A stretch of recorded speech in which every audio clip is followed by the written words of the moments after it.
Bonjour à tous, vous êtes sur la chaîne ConnectWave et nous allons vous présenter aujourd'hui la RFID comme solution EAS. Donc, nous sommes pour l'instant 10 participants, c'est en train de grimper. Je vais attendre un petit peu. Merci à nos invités que je vais présenter tout à l'heure. Alors, je vais partager mon écran. Voilà, normalement, tout le monde le voit. Et nous attendons une petite minute que tout le monde se connecte. Il est 11h02.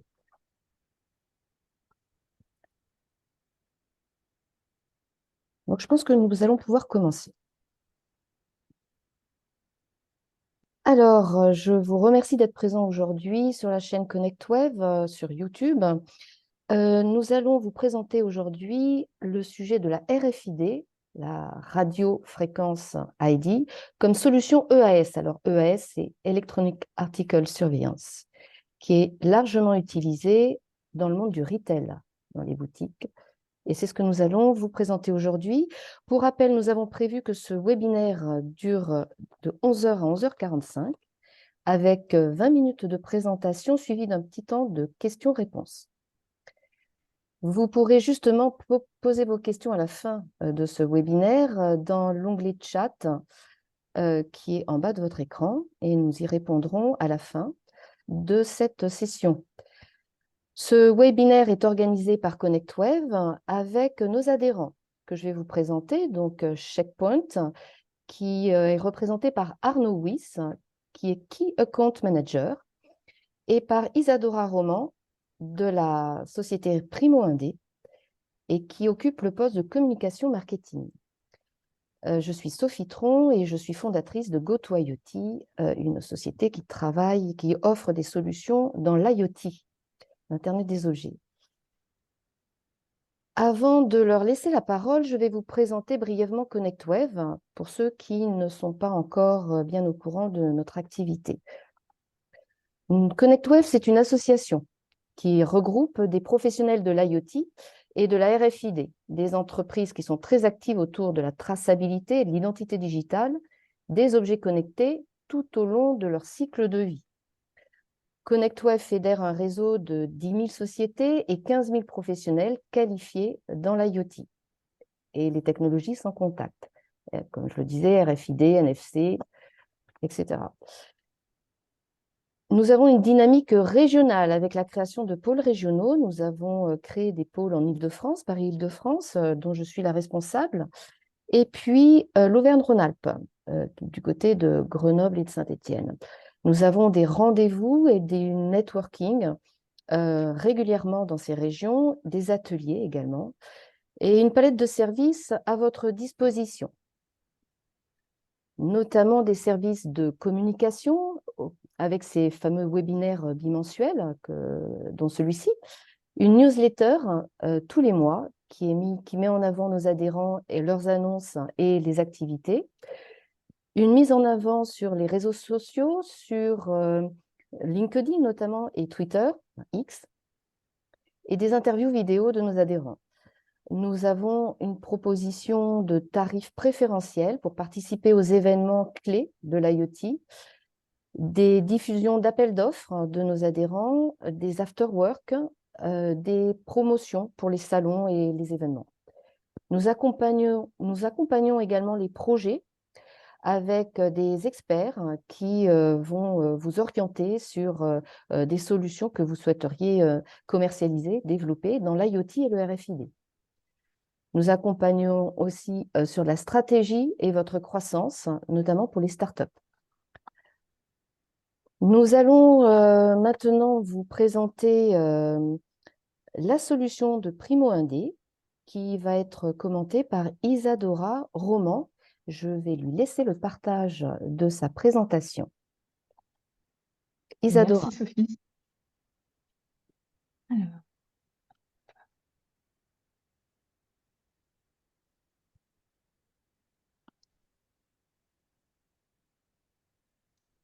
Merci, donc bonjour à tous. Effectivement, donc la thématique d'aujourd'hui, c'est la RFID comme solution EAS. Pour ma part, ce sera plutôt un focus sur les RFID embarqués comme solution EAS. Voilà, pour vous présenter les avantages et les bénéfices de ce fil que nous proposons notamment. Tout d'abord, quelques mots sur Primo 1D. Alors, nous venons de célébrer nos 10 ans. Primo 1D a été fondé en 2013. Nous concevons, fabriquant et commercialisant des tags RFID ultra haute fréquence, UHF. Notre technologie phare est la technologie eThread. Je vais la détailler un peu plus loin.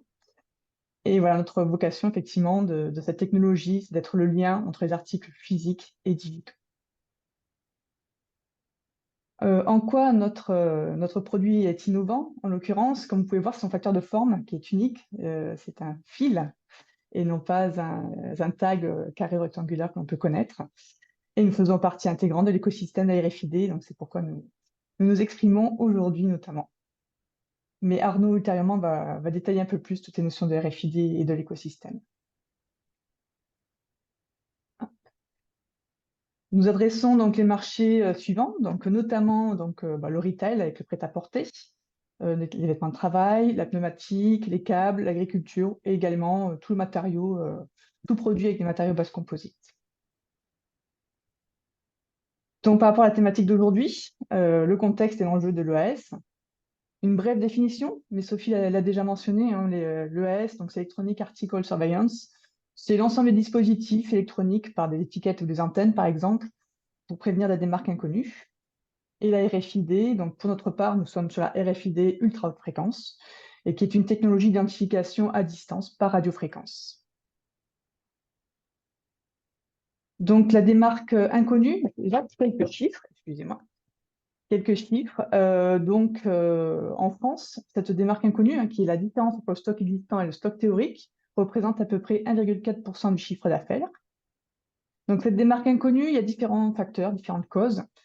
Ça peut être des erreurs des fournisseurs, ça peut être un mauvais étiquetage, une erreur de préparation de commande, ou tout simplement le vol en magasin. Pour ce dernier point, le vol à l'étalage, il est en augmentation. En 2022, donc, il a progressé de 14% en France. Donc auparavant, c'était plus largement des produits onéreux qui étaient la cible de ces vols. De nos jours, c'est vraiment voilà, de tout produit du quotidien qui sont largement volés, notamment en raison de l'inflation.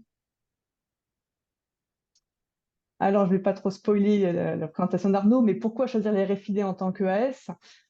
Pour un récapitulatif avant d'introduire notre produit, la RFID donc, permet une identification unique d'un EPC.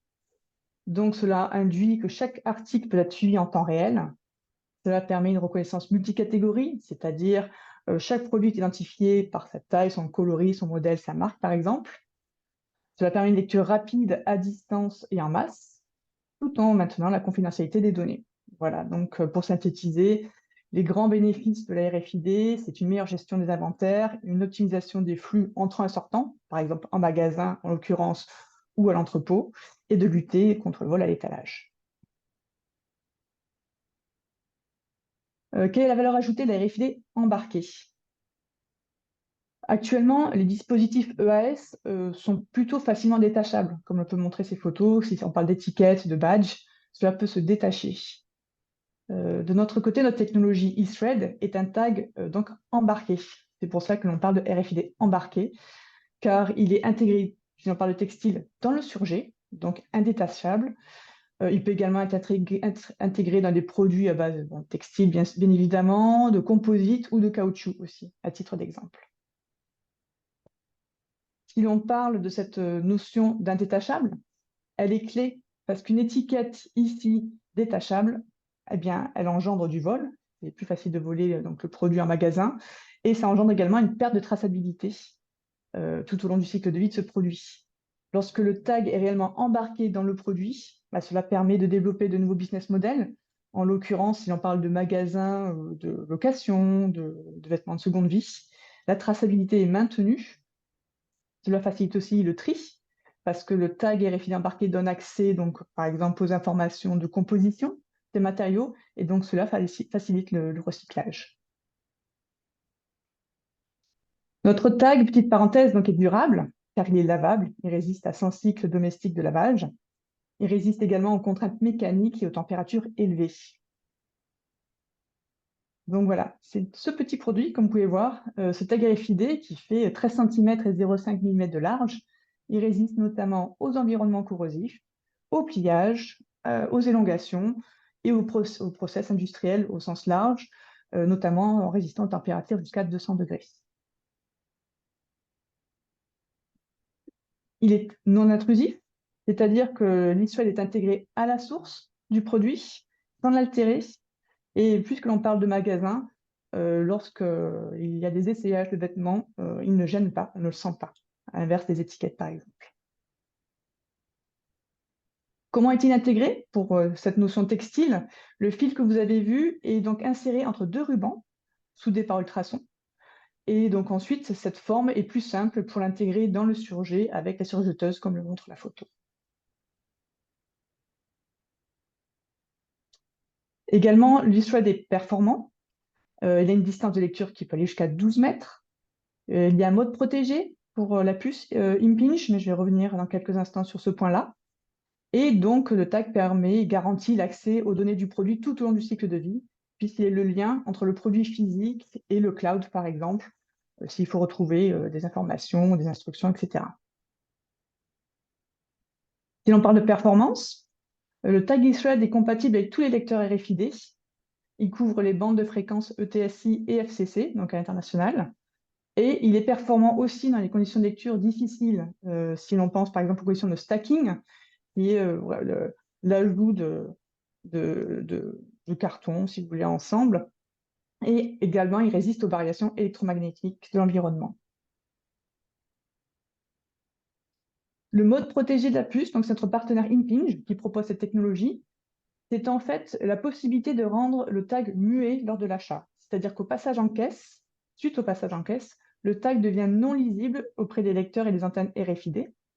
Par contre, en cas de retour produit, ou si l'on pense à d'autres activités de business model, de location, de vêtements par exemple, ou de seconde main, lorsque le produit revient, le magasin peut réactiver donc ce tag à l'aide d'un mot de passe et donc redevenir lisible auprès de tous les lecteurs et les antennes RFID.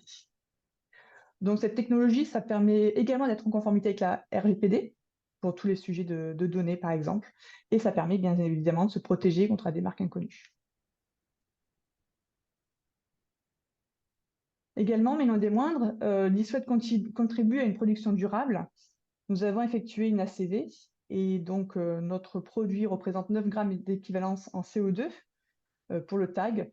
À titre de comparaison, un t-shirt sur son cycle de vie représente 9 kg. Donc le tag permet également de contribuer à l'extension des cycles de vie du produit, tel que mentionné avec les business models de location et de seconde main. Et il est également conforme au process industriel de recyclage, c'est-à-dire qu'il n'a pas d'impact sur le recyclage des vêtements, par exemple, il n'y a pas d'impureté, il devient invisible et donc conforme à l'échelle industrielle. Donc pour synthétiser cette première partie, la RFID embarquée a beaucoup de bénéfices en tant qu'EAS, mais vis-à-vis de la démarque inconnue au sens large, puisqu'il y a la traçabilité dès la fabrication, au cours de la distribution au point de vente, pendant le stockage, en magasin, avec les différents business models évoqués, même par la suite pour les business models de consigne, s'il faut suivre le retour des produits. Mais également, il y a d'autres bénéfices, comme le tri, par exemple, pour identifier les matériaux et faciliter cette répartition et donc simplifier le recyclage. Et donc, vis-à-vis des données qui sont identifiables tout au long du cycle de vie du produit, eh bien, c'est la connexion avec le cloud et à l'avenir, vis-à-vis des données qui seront partagées par le passeport digital produit. Donc, je laisse à présent la main à Arnaud pour la RFID et l'EAS. Merci Isadora. Arnaud, Bonjour à tous, je ne sais pas si vous m'entendez bien. très bien. Et on voit ta présentation, si tu peux la mettre, voilà, en plein écran. Merci. Alors, pour Checkpoint System, donc déjà je vais rapidement présenter également Checkpoint System. Donc Checkpoint, nous sommes experts de la lutte contre la démarque inconnue. Donc c'est une société historiquement américaine qui a 50 ans maintenant. Nous faisons partie du groupe CCL, qui est un grand groupe international qui fait plus de 4 milliards d'euros de chiffre d'affaires. Et Checkpoint, tout comme CCL, a le même ADN, c'est-à-dire qu'on a la volonté, la vertu d'être concepteur, fabricant et installateur de nos propres solutions. Donc, ces solutions peuvent être relativement larges parce qu'on peut accompagner un client de A à Z. Donc, fournir des solutions de tag, on l'évoquait dès la source, des solutions aussi durcies si le client n'est pas prêt d'un point de vue protection de source. L'ensemble des matériels, donc on fait beaucoup de hardware, et également software pour pouvoir gérer l'ensemble de la solution. Donc ça, à travers le monde et bien sûr en France. Donc on a à la fois la chance d'avoir des R&D au niveau international, européenne et également locale pour pouvoir adapter l'ensemble des solutions au marché français et donc être le plus agile possible. Donc, Checkpoint a la capacité d'intervenir sur l'ensemble de la chaîne de valeur. Donc, à chaque étape clé, on va avoir une expertise. Donc, si on parle du retail textile, par exemple, qui est notamment le plus abouti ou du moins le plus mature sur la RFID, effectivement, on est en capacité de fournir des tags. Pour rappel, le volume à peu près de Checkpoint annuel en termes de tags RF ou RFID, c'est environ 3 milliards par an. Donc, c'est un gros volume pour accompagner les acteurs majeurs du retail. Ensuite, on a les solutions en logistique. On parlait que la RFID, notamment, a la capacité d'être lue en masse et de manière unique. Donc, en logistique, il y a un vrai sens pour avoir le maximum d'informations en amont sur la chaîne de valeur.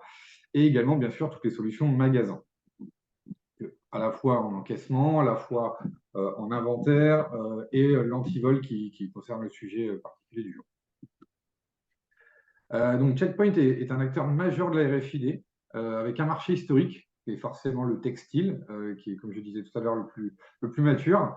Mais on voit de nouveaux marchés apparaître, notamment la logistique. J'évoquais le sujet parce que la RFID progresse d'année en année.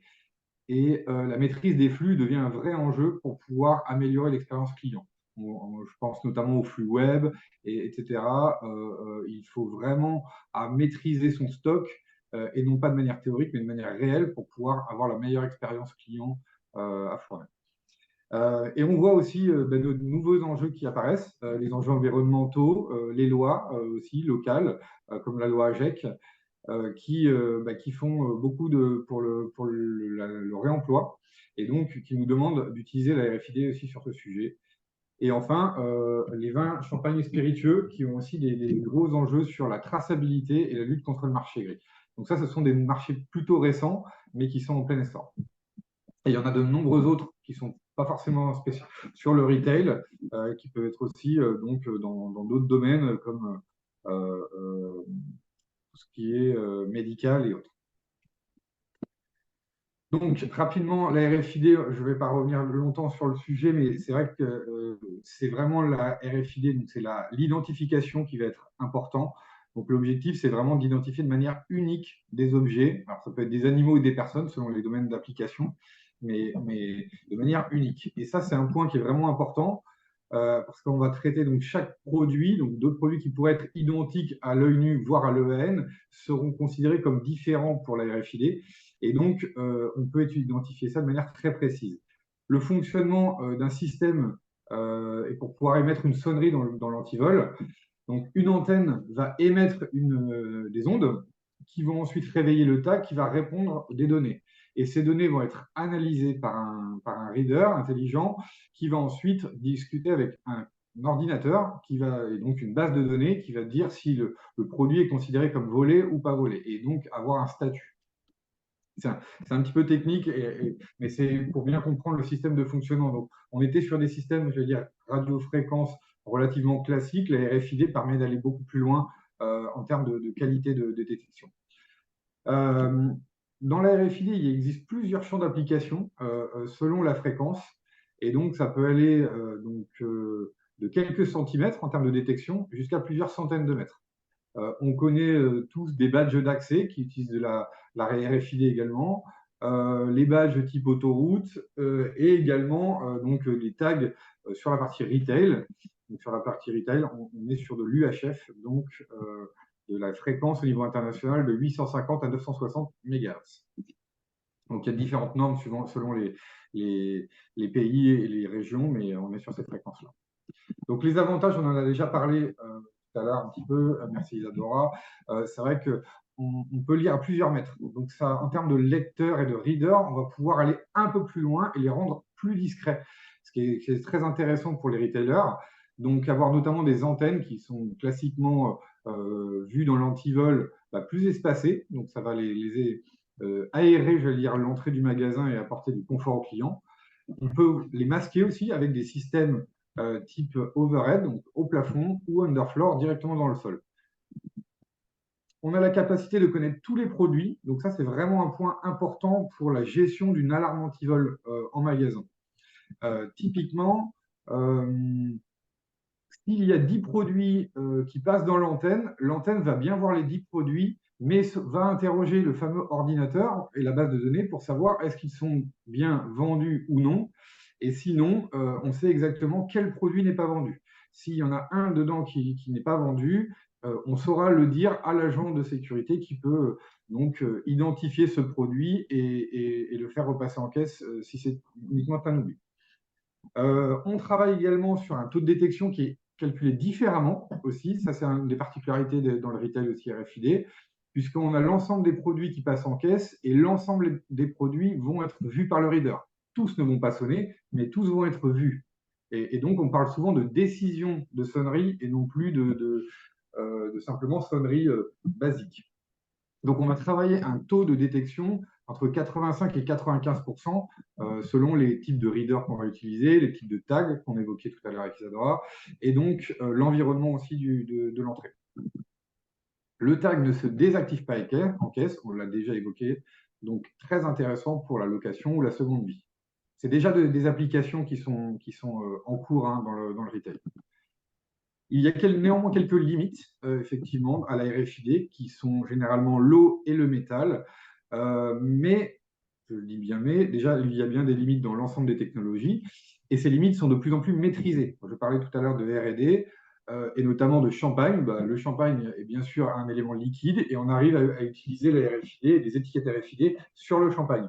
Donc, ces limites, on les maîtrise de mieux en mieux, et il existe aussi le phénomène du body shielding, puisque notre corps est constitué d'eau en partie. Donc voilà, le corps peut être un effet problématique dans la maîtrise du champ et du tag en antivol.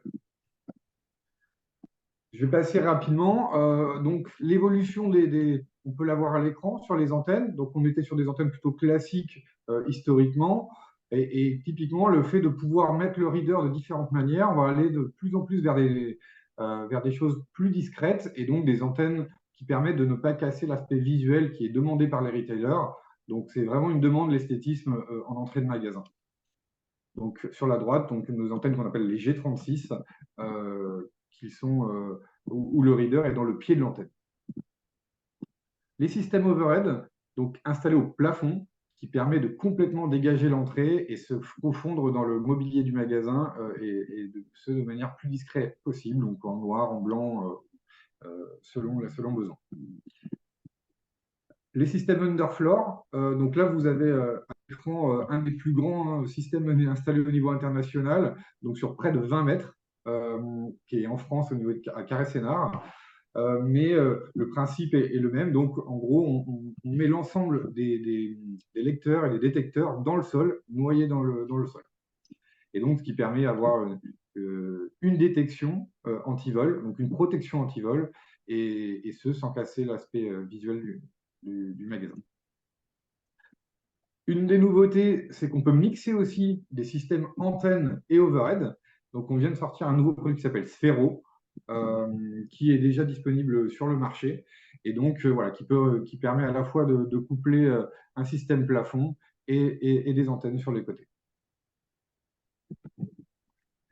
Alors les RFID, souvent on se dit oui c'est génial cette technologie, mais c'est difficile pour nous parce qu'on n'est pas prêt.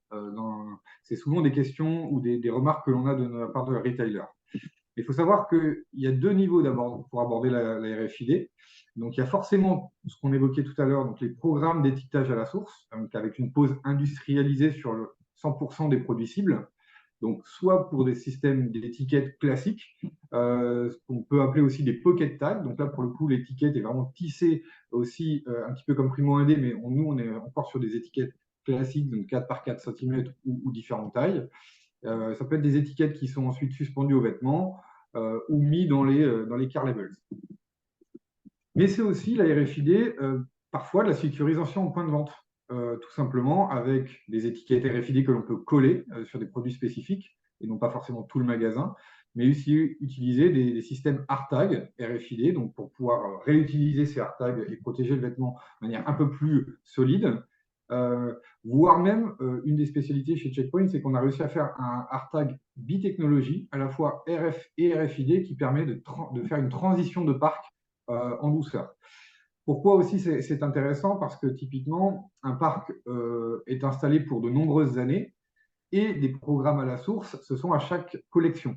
Donc, il est très important aussi de commencer rapidement d'un point de vue matériel à installer même si l'étiquetage à la source n'est pas encore en place, on peut commencer avec les solutions d'en bas, donc des antennes RFID, des overheads par exemple, et des AirTags.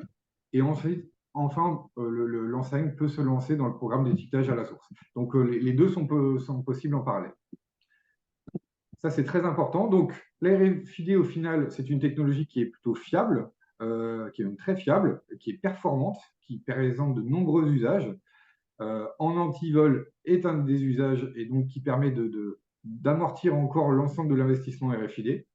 C'est adaptable à quasi tous les produits, que ce soit à la source ou en magasin. L'avantage également, c'est la promesse de discrétion, que ce soit sur le tag ou sur les antivols.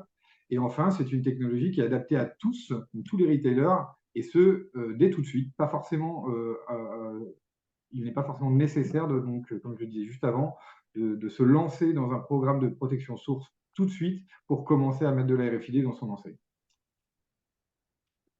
Voilà, je vous remercie. Merci beaucoup Arnaud. Donc, nous allons passer aux questions-réponses. N'hésitez pas à les mettre dans le chat qui est en bas de votre écran. Il y a déjà des questions que nous allons pouvoir vous poser. Alors, la première question s'adresse à Primo 1D. Bonjour, quand vous dites que vous pouvez mettre le tag eThread sur du caoutchouc, est-ce dans la masse directement lors du process en usine? Merci. Non, c'est lors du process en usine du produit. L'emplacement du tag est clé. Donc, ça va dépendre de l'application, de l'environnement, etc. Donc, c'est vraiment au cas par cas, mais c'est pendant le process en usine. Donc, pareil pour les vêtements, j'imagine. Les vêtements, voilà, c'est dans le surjet avec la surjeteuse à la confection. On a également quand même des solutions s'il en a besoin d'identifier du stock existant avec des étiquettes thermocollées. Mais voilà, on privilégie la solution à la source. Une autre question de Laurane. Bonjour, je suis gérante d'un point de vente avec plus de 85 fournisseurs différents et plus de 9000 références. J'aimerais savoir comment mettre en place ce système en magasin. Merci pour votre retour. Laurane. Donc, je pense que ça peut-être s'adresser à Checkpoint. Arnaud. Oui, bonjour Laurent. Effectivement, une des difficultés souvent des fournisseurs, enfin des retailers, c'est qu'ils ont une multitude de fournisseurs justement. Et c'est aussi le cas dans le textile. Donc plusieurs choses. Déjà, les fournisseurs sont de plus en plus adaptés à cette technologie, donc connaissent cette technologie, en général maîtrisent un petit peu mieux les éléments en amont. Donc, ça peut se faire en amont. Donc là, il y a un programme à mettre en place, ce que j'évoquais tout à l'heure. Donc là, des sociétés comme Checkpoint ou Primo 1D peuvent accompagner les fournisseurs directement. Et ça peut également se faire en magasin. Ce qui est très intéressant avec la technologie, enfin les évolutions de la technologie RFID, aussi dans la maîtrise en termes de software, c'est qu'on n'est plus obligé de mettre, j'allais dire, un gros billet sur la table pour commencer. Un magasin seul peut commencer avec des systèmes d'étiquettes, d'imprimantes et de tagging au local, des systèmes de lecteurs mobiles pour pouvoir faire son inventaire, quelques systèmes d'encaissement et antivol également. Donc on peut le faire à grande échelle, on peut le faire aussi, ne serait-ce que souvent à travers de pilotes pour commencer et se rassurer sur la technologie, les besoins et la maîtrise, au local. Donc les deux sont tout à fait possibles et une société comme Checkpoint peut effectivement accompagner dans ce sens, sur chaque étape de la chaîne. Une autre question de Cédric. Alors déjà une remarque, c'est pas vraiment une question, mais qui enchaîne une question. Donc le tag peut se désactiver en caisse grâce à une fonction kill. Tu confirmes, Arnaud? Oui, oui, effectivement. Oui, en fait, on parle souvent de désactivation en caisse. C'est pour ça que je faisais un petit peu simplement de pédagogie sur le fait que en RFID, on parle d'une désactivation un petit peu différente. C'est pas, on ne tue pas physiquement le tag, on le désactive. On parle plus voilà, mais il y a plusieurs niveaux. Mais on peut aussi le réactiver. C'est ce qui est très intéressant et c'est ce qu'on voulait souligner aujourd'hui. Bien sûr, Cédric, on peut le désactiver avec la fonction kill. Alors, juste une petite parenthèse.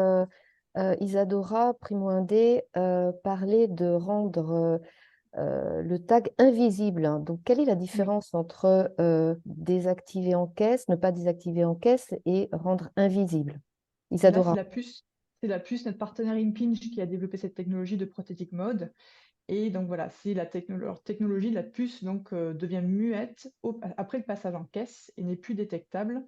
Et donc elle a la faculté après d'être réactivée s'il y a un retour en magasin à l'aide d'un mot de passe en fait qui réactive et qui permet de nouveau la communication avec les lecteurs et les antennes. Donc voilà, c'est sur certaines puces spécifiques voilà, que nous privilégions. D'accord, que vous avez dans votre e-trade. Exactement. Cédric continue avec cette question. Comment gérez-vous la lecture des produits situés à proximité des antennes et qui potentiellement vont générer de fausses alarmes? Alors, généralement, les lecteurs sont adaptés à l'environnement du magasin. Donc, ça, c'est aussi du travail de l'expert qui va préconiser une solution pour le magasin qui est chaque fois différent pour l'enseigne. Et chez Checkpoint, on a la chance d'avoir un brevet qui s'appelle le Wirama, qui représente, en fait, qui fait un système de cubes virtuels où où il va voir l'ensemble des tags situés dans une zone qu'on pourrait considérer comme trop proche. Et donc, alors cette zone se doit d'être relativement limitée, mais il y a la possibilité donc d'exclure ces tags, donc pour ne pas qu'ils sonnent, parce que clairement la RFID, on n'est pas sur un rayon laser, hein, on est sur un champ d'onde qui bouge en permanence. Donc c'est pour ça qu'il faut une grande maîtrise par des experts. Effectivement, en fonction, on va parler des mouvements de ce tag, on va parler de décision. Donc, typiquement, un tag qui va passer simplement de gauche à droite, mais sans sortir du magasin, le reader va le voir, mais il va prendre la décision de ne pas sonner. Donc, ça, c'est un brevet qui est déposé par Checkpoint et qui permet justement, notamment aux acteurs du textile, de rapprocher au maximum les gondoles de l'extérieur et notamment la table d'appel qui est très important pour chaque retailer. Il y a aussi des solutions de blindage, me semble-t-il, hein, pour Alors, éviter, lorsqu'il y a la gestion en magasin, des vendeurs. Voilà. oui, il peut y avoir des systèmes de blindage aussi pour l'inventory management. Par exemple, entre une zone de stock et une zone de vente, il peut y avoir des blindages physiques. Il y a des sociétés qui proposent des solutions comme de la peinture, des papiers peints spécifiques pour blinder les zones et vraiment les isoler, les cabines, ce genre de choses, etc. Donc, mais la clé du succès reste quand même la maîtrise du champ du reader. Donc, comme on disait, on évolue beaucoup de R&D sur le sujet. On évolue au fur et à mesure du temps pour avoir à la fois le meilleur taux de détection et le moins de fausses alarmes possible. Merci Arnaud. Euh, donc Cédric faisait remarquer qu'au sujet de l'invisibilité, enfin de la fonction kill, que c'était surtout pour faire lien avec la réglementation internationale qui impose que le tag, à la demande du client, puisse être retitré physiquement ou au moins tué, désactivé physiquement. Donc voilà, c'était pour compléter l'information. Et par ailleurs, Laurane disait que je pense qu'elle rentrera en relation avec vous, puisque sur les fournisseurs avec lesquels elle travaille, il y aurait quelque chose à faire. Voilà. Autre question. Comment gérez-vous la réactivation du tag en magasin si éventuellement le client vient avec l'article sur lui et pour pas faire un retour? Il n'y a pas de réactivation de tag à ce moment-là. En fait, c'est vraiment s'il y a une demande de réactivation et c'est le magasin qui prend en charge l'action de réactiver et donc de re-rendre le vêtement visible dans son logiciel et auprès de son équipement. Mais le tag ne va pas sonner ou ne va pas suivre, on va dire, les déplacements. Ce n'est pas un capteur ou un tracker. C'est vraiment une action de la part du magasin de réactiver un tag spécifique. Là, Mais ça ne c'est va pas sonner si vous le portez sur vous encore. Je complète, les readers, effectivement, donc anti-vol, n'interrogent uniquement les produits qui sont dans la base article du client. Donc, si une autre enseigne, enfin, un produit RFID d'une autre enseigne vient dans sa propre enseigne, il ne va pas sonner. On règle bien sûr l'ensemble des éléments dans ce sens. Et même les AirTags, que l'on pourrait considérer comme des tags anti-vol, donc qui pourraient sonner partout, ne sonnent que si on lui dit de sonner. Donc il y a plusieurs façons d'aborder les choses. Donc soit on sonne sur... Et en fait, finalement, à l'intérieur du AirTag, il y a donc un tag et donc un code. Et le reader va se focaliser sur ces codes-ci avec des filtres, des systèmes de filtres, etc. Oui, là, donc la personne citait un retour, hein, le contexte d'usage du retour en magasin lorsqu'on veut rendre un article. C'est effectivement, comme vous le disiez, le magasin, le commerçant qui va réactiver avec, dans son entrepôt, avec sa logistique, pardon. Une autre question, si le PC, l'Electronic Product Code contenu dans la puce n'est pas dans la base du magasin, rien ne se passe. C'est Cédric. Oui, mais c'est bien ça. C'est bien ça. C'est bien ça. C'est-à-dire que parce que le risque, si c'était le cas, c'est que l'essor de la RFID ferait que tout sonnerait tout le temps partout. Et là, ça serait vraiment compliqué. Donc, je pense que c'était plus une précision de Oui, Cédric c'était une précision. qui est excellente. J'ajoute une autre question. Comment conseillez-vous vos clients sur le choix des tags? On a vu plusieurs formats qui étaient présentés, dont celui de Primo 1D qui est un fil. Comment les conseillez-vous? Comment orientez-vous? Bon, il y a les readers, les antennes déjà, il y a plusieurs formats, mais les tags en eux-mêmes, c'est des vêtements, mais il y a peut-être des objets, voilà, selon les usages. Vol, logistique, des marques. Arnaud? Oui, effectivement, l'idée, c'est déjà de bien comprendre ce que veut faire le client, parce que la RFID, je le rappelle, est un moyen pour résoudre des problématiques d'entreprise, notamment la justesse de stock, etc. Donc, l'idée, c'est de bien comprendre les usages. On en parlait tout à l'heure, il y a des usages, certaines problématiques l'entreprise ne veut uniquement remplir les produits, les solutions logistiques. D'autres, c'est aussi pour les magasins, l'inventory management, il y a plusieurs endroits. Donc, en général, ça, c'est déjà la première chose qu'on évoque. Ensuite, quel type de produit on souhaite sécuriser? Est-ce que c'est des produits plus ou moins métallisés? Parce que parfois, même dans les vêtements, il peut y avoir du métal. Et ça peut être, on évoquait tout à l'heure chez Isadora, différents types de produits. On parle aujourd'hui beaucoup du textile, mais il peut y avoir beaucoup d'autres types d'applications. La RFID sert aussi parfois à l'asset tracking. Donc, beaucoup d'applications peuvent être possibles. Donc, il faut bien comprendre quel type de produit on sécurise. Si on parle par exemple de textile, aussi, il faut comprendre la taille du produit. Entre un grand manteau et des sous-vêtements, on ne va pas mettre forcément les mêmes types de taille d'étiquettes. Où on les applique aussi va être un facteur important. Donc, est-ce qu'on le met dans la care label, donc dans l'étiquette de composition? Est-ce qu'on l'embarque comme la solution Primo 1D, ou est-ce qu'on le pose sous forme de tag directement sur l'étiquette prix? Voilà, il faut comprendre aussi ce type d'éléments. Et donc, voilà, il faut poser l'ensemble de ces problématiques, enfin, pas ces problématiques, mais du moins de ces topics aux clients, qu'il doit ensuite voilà, aiguiller au fur et à mesure les choix et finalement prendre une décision finale sur le type de tag à choisir. Alors, il est 11h41. Nous avons encore 4 minutes, on va dire, avant de clore ce webinaire. Une autre question se présente: à environ combien de cycles de lavage peut résister le fil RFID de Primo-1D? C'est 100 cycles de lavage domestique. Domestique. Donc, domestique, Voilà. c'est avec une machine à laver du commerce. Oui, standard, le lavage standard, sans produits chimiques particulièrement agressifs, par exemple. Voilà, nous sommes sur 100 cycles actuellement.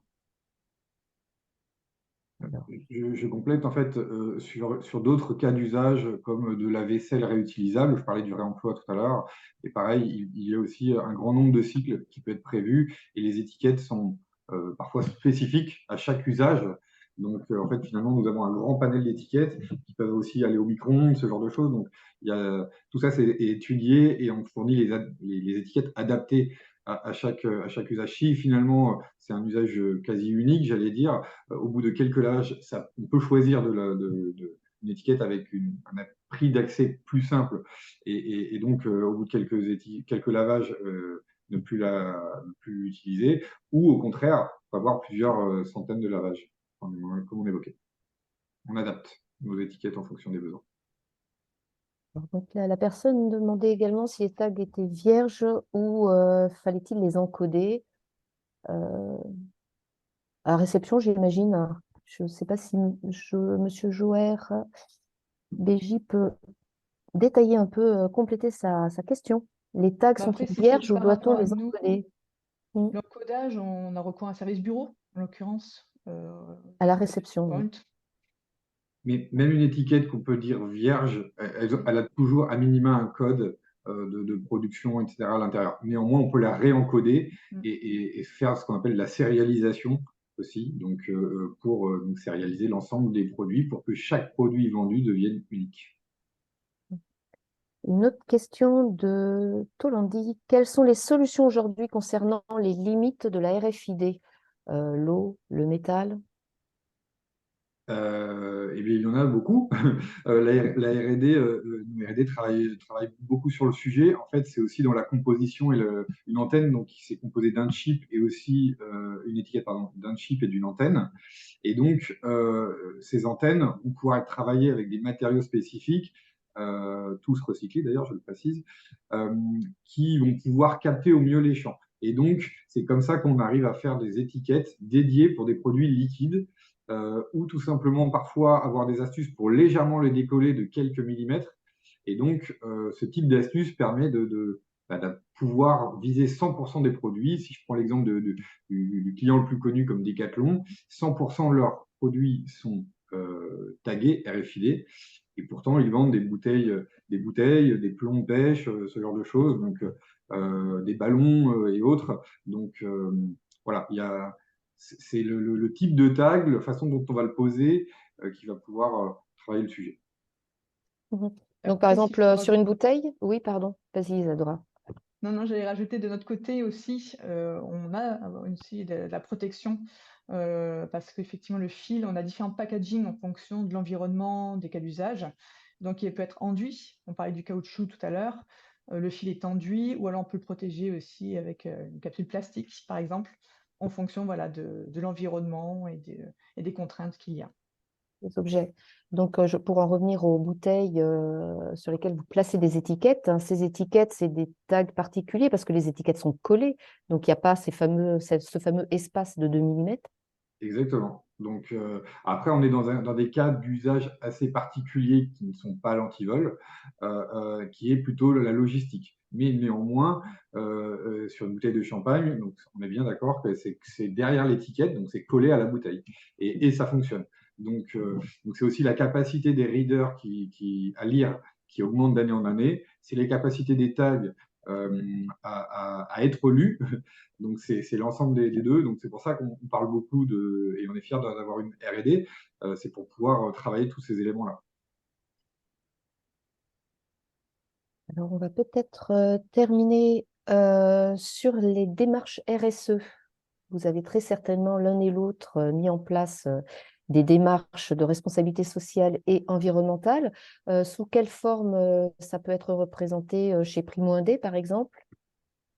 Alors, à notre niveau, effectivement, on a différentes actions, qu'elles soient déjà, on va dire, corporate d'une part, que ce soit régional, national ou international, dans le sens où on est membre du CEC, donc la Convention des entreprises pour le climat, pour l'activité régionale. On est donc certifié EcoVadis pour nos actions RSE. Et également, donc, on est en train de se faire certifier pour la norme ISO 14001. Et pour cela, on a déjà mené différentes actions. Nous avons déjà conduit une ACV, évoquée dans la présentation, donc sur notre production de tags, donc, qui est les 9 grammes équivalent CO2.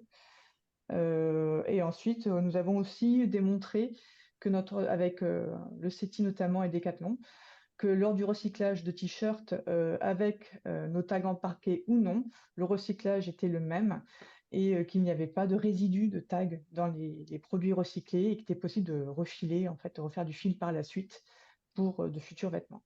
Voilà, voilà en synthèse nos principales actions. C'est Checkpoint également, hein, nous avons de nombreuses usines depuis très longtemps à travers le monde. Donc, comme j'évoquais, le groupe CCL sur l'ensemble de ces entreprises est également référencé EcoVadis avec une médaille de bronze d'ailleurs, ce qui est assez rare dans le milieu. Donc, on est assez fiers de ça. Les usines, effectivement, sont ISO 9001 et 14001. L'ensemble, donc notre tag, tous les tags sont recyclables à plus de 94%. Donc ça, c'est aussi quelque chose auquel, parce que le tag, effectivement, souvent part avec le produit, on pose la question de l'impact écologique. Donc, c'est de la matière recyclée et recyclable. Donc ça, c'est un point important. Sur la partie plus matériel, reader et autres, et antennes, puisqu'on a un acteur qui fait beaucoup d'antennes sur le marché, quand on change du matériel, on reprend l'ancien et on l'envoie effectivement à des sociétés spécifiques qui vont ensuite recycler l'ensemble du matériel, séparer le métal du plastique, etc.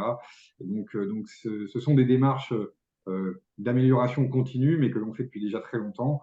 Et effectivement, j'ai notamment un exemple en tête, dans un acteur du textile qui nous demande de faire ces tags. Par exemple, le hang tag est fait à base de chutes de tissus de cette même enseigne. Donc voilà, c'est l'un des exemples de solutions qu'on peut mettre en place. Donc voilà, il y a forcément beaucoup de chutes de tissus. On s'occupe de ce tissu aussi et on en fait le support pour l'étiquette RFID. Voilà, c'était un exemple que je trouve intéressant. Très bien, merci pour vos témoignages et ces présentations qui ont été très enrichissantes. Je l'espère pour notre public également. Nous vous remercions à tous d'avoir été jusque ces 3/4 d'heure de présentation. Je vais mettre dans le chat donc, notre adresse pour pouvoir vous embarquer dans l'actualité. Donc, vous nous suivez sur ces webinaires, mais également, vous pouvez vous inscrire à la newsletter qui vous donnera un champ beaucoup plus large sur l'ensemble de nos activités en région maintenant. Et nous vous souhaitons une très bonne fin de semaine. Merci à vous tous. Merci. Au revoir. Merci à tous. Au revoir. Au revoir.